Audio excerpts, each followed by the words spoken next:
Hi, everybody. I'm Troy Stetina, and I'm here today to tell you about a cool development that is happening at the start of the new year 2025. And on the call with me here to announce this is UK guitarist Rob Mills from the band Diamond Head. Hey, Rob, how's it going? Yeah, good, Troy. All good here in Guatemala. Beautiful place, surrounded by volcanoes, and yeah, amazing people. So having a good time. Cool. And that's probably another story, how you got in Guatemala and what's going on there. But yeah, I've heard good Yeah, things about it. Never been to Central America. But a couple of words about what's going on. We are transitioning from Patreon to the Troy Stetina Music Academy, and it's going to be so much better. The structure, basically, what's on Patreon is a bunch of videos supporting the different books. But as probably all of you know, there's a lot of books that I've done and a lot of different subjects, and people are often confused. What should I do this or this? And, how should I split up my time? Well, in the Music Academy, it's kind of dicing up it in a different way. Instead of based on the books, it's based on curriculum, and the books are part of the curriculum. So it'll help guide everybody through. It's going to be a much better structure. And also, part of the shift is that I'll be bringing in some veteran guitarists, experienced players that can help, kind of an adjunct faculty, basically. And Rob is the first of these players coming in. And in particular, he is going to bring his expertise on the speed mechanics coaching, which is something he's been doing for a while. To be able to have somebody who's been through it all, who understands the process, is fired up to work with people on an intensive level is a perfect fit here. So this is going to be a new resource that you guys can take advantage of. So I understand, you've been working with my materials for quite a while. I've seen some testimonials of getting some great results, obviously working with people. So I know what you're doing. yeah. And of course, I also saw, some of your videos, you're playing kind of monster chops and all. So I want to talk to you about all that. But before I get to that, I want to introduce you to everybody and just kind of have a conversation about how all this came about Sure. for you. So tell me, how did you first come across speed mechanics, and what was that like for you, and what happened? Yeah, so Troy, I mean, I must have come across your book, and I'd only been playing for like, 2 or 3 years. And I was getting on okay. I had some lessons with, private tutors. And I think it was the cover of the book that just drew me in, and obviously the title "Speed Mechanics," which is like, whoa, what guitarist doesn't want speed? And I got the book and started working through it, and yeah, I just remember, trying the exercises, and the way the book's laid out is just really good. And I just remember getting like results really fast from it, and just going, whoa, this is like, this is a game changer for my playing. And yeah, I mean, I still credit it with really, it was a few years later, but I mean, after learning all of the stuff in there, like especially like some of the ear training stuff you got in there with the intervals, when it did come to the point where I got the call for the Diamond Head gig, I had to fill in at the last minute for they actually played at Wacken Open Air, the biggest rock festival in the world, and I got a call like 10 days before their gig saying, "We need a guitarist. We got 10 tracks. You need to learn them in 10 days." Yeah, And no so, yeah, pressure. I was like, well, but like there wasn't any pressure really at that point, because I No? knew, armed with what I'd learned from your book, that I just became like a super fast learner. My ear was just tuned, and I could just, yeah. So what for another guitarist that probably hadn't, gone through your work, well, in particular speed mechanics, I think they would have possibly struggled a bit more or a lot more. Whereas for me, it was just like, I know what I'm doing. Okay, yeah. I was on it every day, of course. I just went through the set a couple of times every day, but I still had to, you know, remember it and learn it. And the ear training thing was definitely a part of that for me. Interesting. You mentioned ear training as speed mechanics helped you with ear training. Now, of course, speed mechanics is primarily a technique driven, it breaks it down into exercises. A lot of people overlook the fact that it actually covers some understanding of the rhythmic aspect of music later, plus the creative aspect and the ear training. Of course, speed mechanics came out in 1990. And that ear training component, I later developed more in fretboard mastery, but the core of it is really right there in speed mechanics. So it sounds to me like you're one of the few people that didn't just go up to exercise 30 and say, okay, that's cool, it helped me, actually did the whole thing.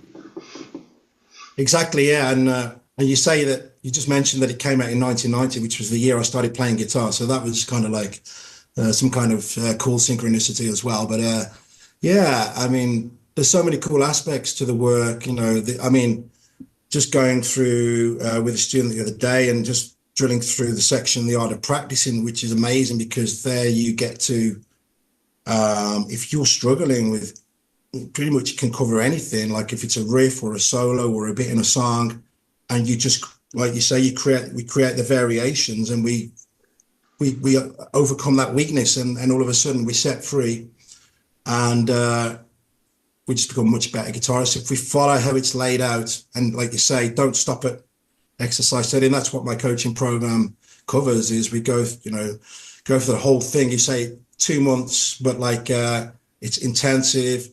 I'm always available in between sessions as well. Anytime you send me a message and you don't understand something, I'm there to, support you. So, yeah. One of the most common problems that people have is, am I doing this right? Should I be doing this more and go slower? Should I go faster? When should I move from one piece to the next?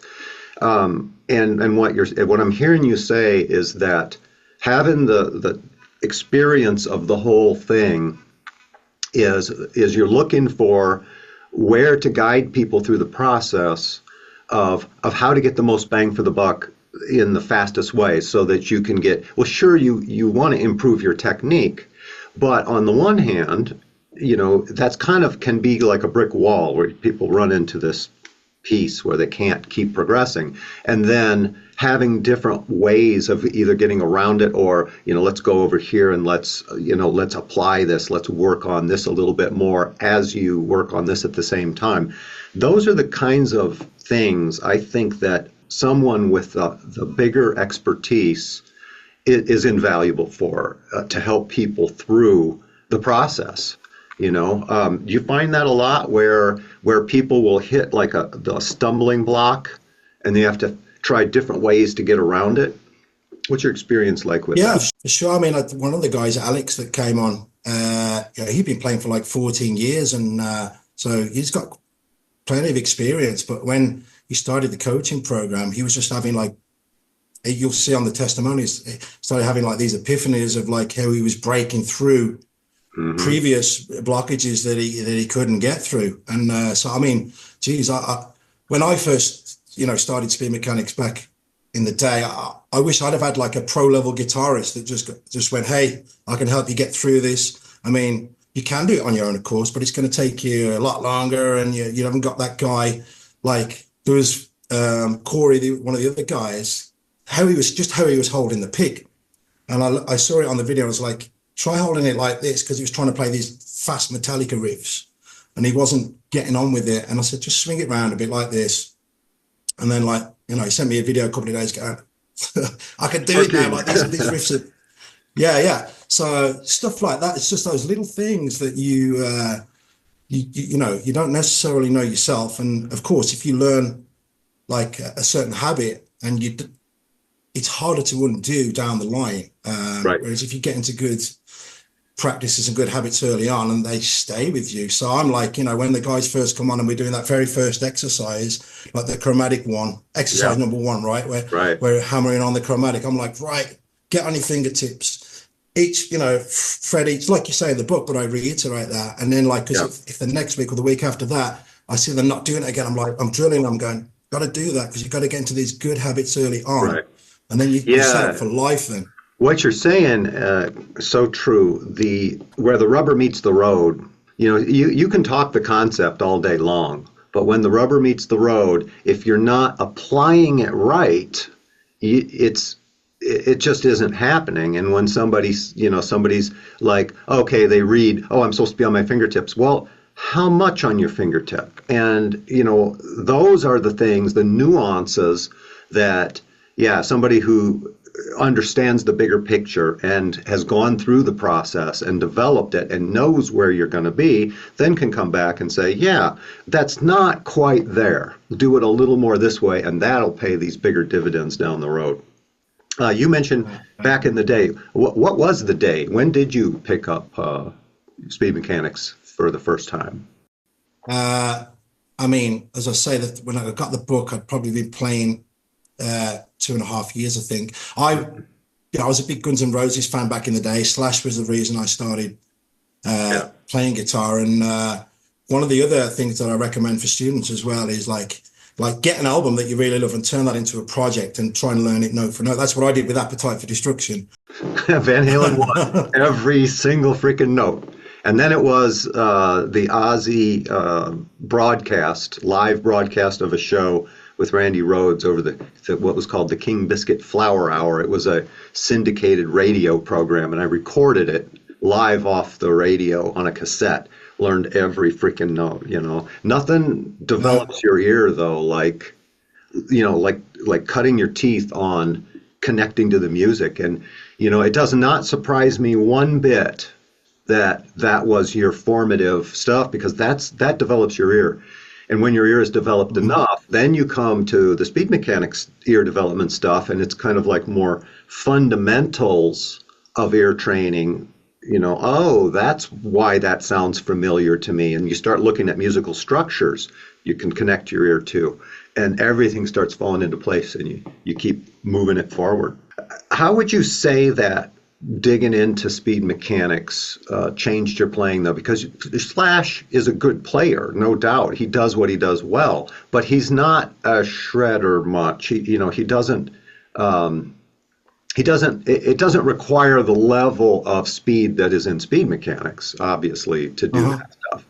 So I'm going to guess that there was, this transition from being a solid rock player with a developed ear over to opening up the more of the shred aspect. Tell me a little bit about that. Yeah, well, for sure. I mean, in the speed mechanics, you've got a lot of great technical stuff that takes you, past that sort of Slash level. And, one of the ones that I always bring to my students is the cross string picking mechanics. I think it's like a 50 to 55, right? And so you want to get like a great technique. Like it's like, obviously you just brought out your new work, Total Picking Control, right? So a lot of the time we're always looking at this hand, and I'm saying to my students, no, it's 50-50, right? You got to be looking down here as well and giving this hand pretty much as much attention. So I think that really helped, because before maybe I wasn't giving that aspect of my playing as much attention as what it needed. So that brought it out, yeah. Inspired by Paul Gilbert as well, who's an amazing picker, right? So you get into that faster shred aspect, and so yeah. I think Paul inspired a lot of us to higher levels, and of course Yngwie, he was an inspiration to me as well. I was in bands when I first heard him, and I remember we did a cover of Far Beyond the Sun, and it was interesting because he did things a little bit differently than the classical stuff of Rhodes that I was really familiar with. So it wasn't much of a leap for me, but he also did certain, runs that, Randy wasn't, he was blending kind of a more pentatonic blues-based rock playing with the classical stuff. Yngwie went full tilt, to using the harmonic motion of the classical players, but the composers. But anyway, I noticed that you mentioned the 50-50. And how people are all focused on the left hand. And I know that, you've heard about the book, the Total Picking Control book, but to my knowledge, I don't think you've got it or looked at it. Not yet, no. No, but No. it's very interesting to me that you mentioned that, because that is my primary focus in the introduction of what the problem is that the truth is it is 50-50, and everybody, because we're visually oriented, we all focus on the left hand. So we take care of the left hand for the most part pretty well, and the right hand is just sort of left to, let's hope it works. And Yeah, exactly. and that's why the total picking control became the thread that it is through this course, because that's the weakness that we really need to clean up. Now, of course, there's both hands are involved, obviously, through the course, but I steer it a little bit more toward picking, and that actually happened in the original Speed Mechanics too. Obviously, separated the hands, looked at left hand, sure, get things moving, but the real guts of it, where it hits hard, is with that exercise 25, with the right hand, get your pick moving, get it fast. And of course, one of the things that I always found that was interesting about getting picking and synchronization working together is that the left hand likes to, you can slow things down and then you can gradually speed them up. And the weird thing about picking is that it feels different at high speed than low speed. I think it's a different set of motions. And the problem is, if you do it slow, you do the wrong motion. So the Speed Mechanics idea was sort of like, let's jump over that and let's do something super easy on one string where we can do it fast, get the right motion, and then build it out from there, And of course, that approach is I just go into more detail in the new book, but it's all there in the original as well, Speed Mechanics. Yeah. I got a little story to tell you about this that is just kind of funny to me. Some people might like this one. Prince, he's not really known as being a shredder. He's a good guitar. He was, so rest in peace. Yeah. He was a good guitar player. But of course, that's not what he's known for. But on there was a live performance he did, and I think it was in an award show, the Grammys, I guess. He did a performance, and I watched it, and I was really amazed. Like, he's going along, and he goes off into this solo. And I think in fact, I was told that this is, if you look it up, his highest viewed performance, even more than Purple Rain. And at the end, he goes into this long, extended guitar solo, and he starts ripping this thing up, and he's playing with this really good, precise shred technique, Yeah. And I'm thinking, when did he do that? When did he learn how to do that? And then right in the middle of this thing, he rolls into exercise 25 out of Speed Mechanics. And he rolls down, and I'm like, oh, okay. I think that has something to do with it. So I was proud of me. But anyway, I never met him, but I did recognize. Now, I don't know whether he went through Speed Mechanics per se, or whether he was just working with someone who had gone through it and was showing him. Yeah. But either way, doesn't matter. It all gets out cool. there. If it works, it works. So, but anyway, I'm happy to hear that that you got the process. The light bulb turns on, you apply it and get it, and then look what you do with it. Yeah. I mean, I rediscovered, let's say, Speed Mechanics, a few months ago. I remember doing it, but it was just like rediscovering it. Saw someone post about it online, or I might have just saw one of your videos pop up, and then I've been traveling for like 5 years now, so I haven't got any like physical books anyway. I got the PDF, and I was looking over it, and I was going, damn, that's why I do that, and that's why I do that. You know what I mean? It all came flooding back to me after about 30 years. Like, that's why, those things are still with me, and I still wholeheartedly do them because they work.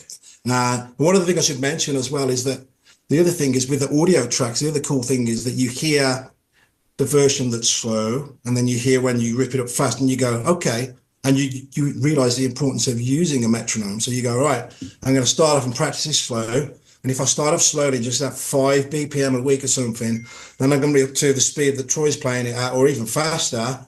We build upon it, and that's another cool thing about speed mechanics. Cool, cool. Tell me a little bit about Diamond Head and what was you talked about the first gig. You had 10 days, you learned all this stuff, and you played this monstrous festival. Had you played any big venues before that? No, I was playing in like original bands, trying to get the record deal and everything in Yeah. Birmingham in the UK. We were like treating it like a job, we would go in the rehearsal room every day, and we had like management and everything, but ultimately it didn't, it sort of fell through. Yeah. So I'd only played like a few local sort of pubs and stuff like that to 100 people. And then all of a sudden I'm playing the festival like a couple of years later to, I don't know how many people were there, 50 or 60,000 Wow. at Wacken. So that was, obviously it was awesome, but like, I just remember like even doing the sound check and the drummer Carl's going like, tell the guy what you want in your monitor. Cause that was like a new experience as well, just stuff like that. But then I'm like, well, there's all these people, and people say, was you nervous? I'm like, no, I was loving it. You get a little bit nervous before the show. When you're on there and you got all those people, it's actually probably easier to play to a crowd like that than it is to like, 50 people, and you can see them all like looking at you and stuff like that. So yeah. And then, so we ended up to do Sweden Rock Festival, and we ended up doing a support tour with Megadeth. We supported Megadeth on a 22-day European tour in 2005. So obviously it was very cool to meet Dave Mustaine and the boys. Unfortunately, it wasn't Marty Friedman on that tour though, so I never got to meet Marty. Yeah, I always liked Marty's playing. He had a very good sensitivity. The same thing that I hear in Rhodes's playing, where the sensitivity to the melodic elements, so that the licks are interesting. They pull your ear, and he has a lot of that in his playing too. Like he's not just blasting through a lick to say, look how fast I can play, but he's actually playing notes that convey something and pull you in, So I always like Marty's playing. Let's switch gears here a little bit and come back to your the speed mechanics coaching that you want to do. We're talking about setting people up, people who want to kind of dig in for an intensive 8 weeks, where you do a weekly lesson, an hour a week, and guide through this process. Now, what can people expect from 8 weeks from this course with you? What do you do, and what are they going to get? Okay, cool. Yeah. So I mean, we start off at the beginning with those amazing sort of exercises. Talked about exercise 1 with that, the left hand. So we get the left hand dexterity going. And as I say, we drill down on the finer points, that you mentioned in the book, but it's easy to not do it. Like if you're not got somebody sort of coaching you and exactly reiterating what you got to do. So you've got that, you do build that good habit then, and it remains with you. And then, of course, as you know, we go on to the picking. I like to, there's certain things I talk about, like just how you hold the pick can be such a crucial thing. I know you kind of said in the book, I read it, you said, well, if you hold the pick in a certain way, it's probably the way you should do it. But I mean, I found a certain way, because I used to hold the pick, between like this, like Jimi Hendrix did, right? I did too. The pick kept falling out my hands. I did too. Unless you get shown. Well, you know what? That's a good point, because I generally get 2 fingers and a thumb early, because you're looking for stability and strength, especially when you're playing, stuff with chords, power chords or whatever, and you need the strength and stability. But then the problem becomes that's not the best solution. And you're right. I was always very hesitant to jump in and say, okay, do it this way, don't do it that way, because I have seen people make things work. But on the other hand, I also say this: if you're not totally certain that this is really working for you, then probably do it the way I'm doing it. because I know this works and it will work for you. So there's this thing where whatever technique one uses, it becomes your comfort zone. And then that question becomes, well, is that technique limiting me, or is that technique, is it something that I should jump out of? Is it a rut that's going to limit me? Should I jump out of it even though it's uncomfortable to do so? And that is a question that kind of takes it takes some perspective and some experience to really answer what's the best. But I'm glad you mentioned that, though, because there are times when I will say to someone, this is going to limit you, because the way you're holding the pick, or your picking angle, it's not going to allow this or this or this down the road. So I will do that sometimes, even though in the book I didn't really want to open that can of worms, because it's too nuanced. It's something that you can't really teach in a book. It's something that you have to do in a one-on-one experience, But this is a good point, though, of why a coach is useful and helpful going through this stuff. I tell people that coaching, look at pro athletes. They have coaches. And somebody might say, well, why does Tiger Woods have a golf coach? He's now I don't really follow golf really close, so I don't know if he's currently considered the best player in the world, but I know he was for a while. He's a damn good player, right? He's amazing at doing what he does, and he has a coach. So do you say, wait a minute? Always trying to improve. Right. Well, you say, why does he have a coach? Is the coach better? No, he's the best.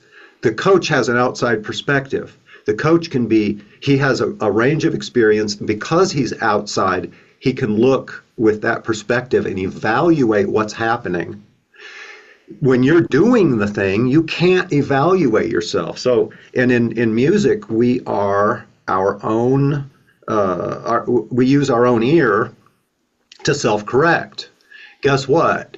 When you're playing, you can't listen 100%. I don't care who you are. You can never hear. Now, you get better at it, and you do listen to what you're playing, obviously. But you still can't listen with 100% of your attention, because you're doing the thing. So what ends up happening is somebody's playing, and they don't know everything that they're doing or not doing. They can't tell because they're doing the thing. You, the coach, can listen with your experienced ear and your knowledge level, and you can be their surrogate ear. You can be their method of self-correction, because you'll hear things they don't. And then you come back in and you say, exactly. Put your attention here. Let me just share one brief experience that I had, kind of similar to this. People don't realize, it's just amazing to me that people, and I've said this before, people will spend thousands of dollars to get this gadget, this new piece of gear, this, and they won't invest thousands of dollars in their own playing. How crazy is that? Or a new guitar. Right. People think nothing of dropping. And you're like, yeah, they'll think nothing of dropping $3,000 on a new guitar, but what about dropping $3,000 into actually being able to play it well? That's the better investment. So anyway, here's my experience. My experience of when I was young. Okay, I don't know, maybe 18 years old, and I was teaching. I was in bands, doing original music thing, recording and all that, trying to play where we could. And of course, I'm teaching at the same time, because you're not going to make a living playing every weekend for $50. You can't really support yourself. So I'm doing some teaching part-time. And at this time, I went through my Al Di Meola phase. So it was right after, first was Van Halen 1, then it was Randy Rhoads, then it was Al Di Meola. And I was like, I'm not really a jazz guy, I don't like jazz, but he was rock enough. He had enough fire in his playing that was like, ooh, that's cool. And he's fast, and that was turning me on. So I was like listening, learning it all off his live album, Race with the Devil, Spanish Highway stuff. And so I was running into some technique problems. Like, well, how do I approach some of these licks, some of these lines? And I went and I sought out a player, a teacher. He was a fusion guy. And, and he was up, he understood how to deal with this kind of stuff. And I know at the time, I didn't take lessons with him long. It was only a couple of months maybe. And he didn't know this, but he taught me offhandedly in 10 seconds. He mentioned something to me that changed my playing. And I looked at that, and that was so valuable, so critical piece, that little piece of information, that what's that worth to me in my life, in my career, Well, everything. It was essential. It was about picking technique. Yeah. It was about how to appreciate the format of the alternate picking, approach. And it wasn't much more than that. It was just a little guidance at the right time, and what's that worth? Well, to me, it was huge, and he didn't even realize how much value he had given me. But as far as I was concerned, I would have paid everything I paid him for like 4 months of lessons. I would have paid him for that 10 seconds, because that's how much it was worth to me. But so anyway, people, you can't underestimate how valuable getting good guidance at the right time to help you progress. So anyway, that's my spiel about that. That's my experience. I kind of interrupted you and ran away with it. We're coming back to what can you expect from the 8 weeks? I answered it. Obviously with my experience, there's going to be extra. It's about the speed mechanics, but it popped into my head that sometimes when we're talking about picking technique and that to get an even more, I have the ideas and things, nuances, little things, trinkets of wisdom that I've come across in my 35 years playing that I divulge. I mean, one such of those things when it comes to picking is actually sounds crazy, but practicing drum rudiments, right, with a set of drumsticks. Well, not only does it improve your rhythm, and you think about that motion there, it's right, the same thing, and that's why same thing. Right, left, down, up, down, up. It's a you get this setup, and it translates. Absolutely. You get this strength, and that's I've kind of attributed that to getting a really tight sort of picking wrist going on there, like Nuno Betancourt, one of the best pickers in the world. I think he was a drummer before he was a guitarist or something like that. So when you look at that, you go, how come he's such an amazing picker? So little bits of wisdom like that will come across on the coaching program. Yeah, and then we just carry on going through the program itself. Naturally, the art of practicing, I think I've already mentioned, is a great section where you overcome your weaknesses. You've got the flight of the bumblebee, if anyone wants to take on that piece. I was just saying to one of my guys the other day, just, take it section by section, learn like the first 4 bars if you have to, and just repeat that nice and slowly. And only when you're fully confident with that. So another aspect of my teaching is chunking down. You probably might have come across that. It's like, don't look at that whole piece, take it little by little, build a picture, set yourself a goal. That's another important thing. If you say, right, let's fly the bumblebee, wow, looks like a crazy, difficult piece. Well, if you say to yourself, what we're on now, it's December now, if you say, right, I don't know, April the 1st, not that you want to be a fool on that day, what you're going to do is be able to play Flight the Bumblebee. So you go, right, once you set that goal, it's like an intent, isn't it? And then you go, right, if I work on this every day and bit by bit, use the metronome, play it slowly, get it faster a little bit every day or every week, by April the 1st, more likely than not, you're going to be able to play that damn thing. And what you're getting at here is managing your own motivation, which is so critical, because improvement, when it happens fast, it's exciting, and sometimes it does, but often it's a slow process, and sometimes it's so slow you might not notice much of an increase. And then of course the questions start to come up. It's like, well, what, am I doing something wrong? But that's why the coach can come in and say, that's actually adequate progress, or it's not, and we need to do something different. But to manage your motivation is a really critical thing that I think that the role of the coach comes in to assist. Yeah, for And sure. and part of that is goals. Part of that is and like you said, getting focused on one piece at a time, so that maybe the goal isn't the whole thing, or to get to a certain capacity to play it, or at a certain speed, but maybe the goal is, okay, the goal today, what can I do today that's going to get me closer? Well, I'm going to get the first two bars, and I'm going to work on that focus, and then I'm going to get the next, and then I'm going to link them, and then I'm going to get another and link it. And just the assurance that when somebody is on that process, it's like, look, I can guarantee you that this works, and it worked for me, and it'll work for you, and this is the process. And because at some point people have to have faith in themselves that they're going to get through that process. And I think it's human nature that we all reach points where we question, ourselves. One other thing that I instill as well is a practice routine or regimen. So I'll say, like, hey, how long could you say that you're going to be able to practice every day without fail, right? Like, is it 30 minutes? Is it an hour? Is it 2 hours? Is it 3 hours? And whatever it is, let's say it's an hour, they say, I definitely can do that every day. So I'm like, we're going to split that up into 15-minute sections.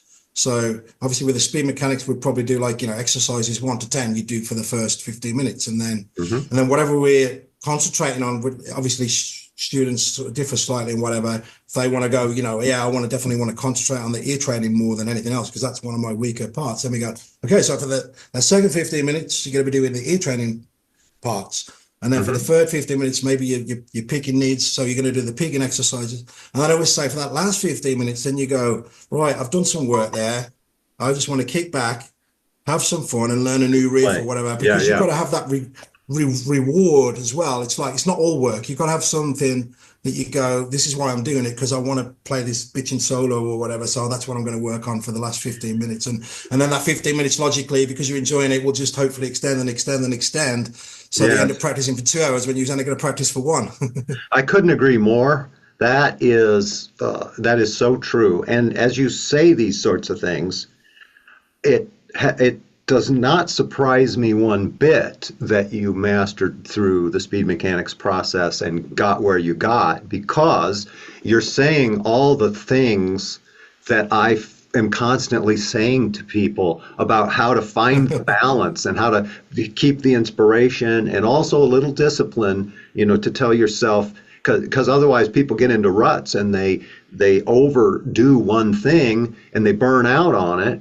And at some point you practicing, and it starts getting worse. Your neuromuscular system gets tired. You start, what's wrong with me? And in fact, what you're talking about, this is the kind of thing that people need to understand and apply, and they need to apply it in a real way where somebody can actually help guide that application for to hit the target, to hit the center of the target, and the fact that you're saying this is like a perfect, it's just a perfect expression of where the center of the target is. So it doesn't surprise me that you're having such good success in your elite coaching here. This is awesome. I'm really looking forward to this, and I think that I'm glad to have you aboard. And I think that we get this launched here in January. We're gonna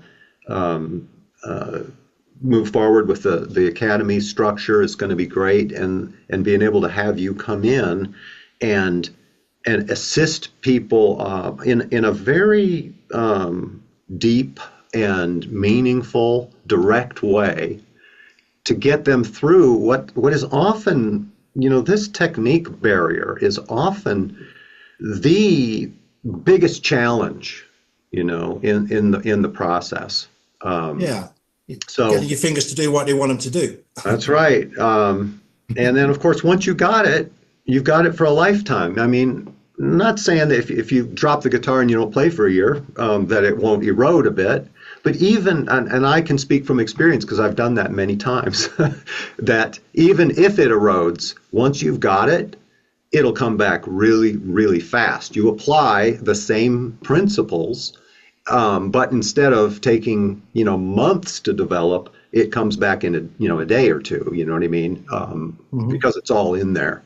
But so awesome. Do you have any final words of wisdom? One thing that just popped into my head when you're talking about the whole process is like one of the other things that I recommend as well. Obviously, speed. When you think of speed and you try to play fast, then it's easier to tighten up. So one thing I get my students doing is like, maybe playing a scale and sort of like, doing a breathing in on the, the ascending of the scale and then breathing out. Just almost turn it into a, like a Zen sort of thing where you realize, hey, I've got to be relaxed and I've got to be breathing and I've got to be just not tightening up to get to those heights of, the speed mechanics sort of like elite levels. You've got to make sure you program yourself to do that as well. So I like that. I might have to steal that from you. All right. Cool. No problem. I stole it from Steve Vai. So Yeah, very good. All right, Rob. Well, it was good talking to you here, and I'm happy to. Likewise. We're gonna put this here on up on Patreon and kind of introduce people to this and get some people going with the new coaching program. So, well, awesome. Yeah, it's a very proud moment for me, especially to be the first one on the new Music Academy. So, and I'm very grateful for that. So, looking forward to helping so many people, so many more people. We helped some people already. Let's help some more guys really sort of get to these amazing new levels on guitar and just be able to express themselves and become kick-ass guitarists, basically. Sweet. All right, man. Well, thanks and welcome aboard. Okay, everybody. Yeah. Cheers, guys. Thank you.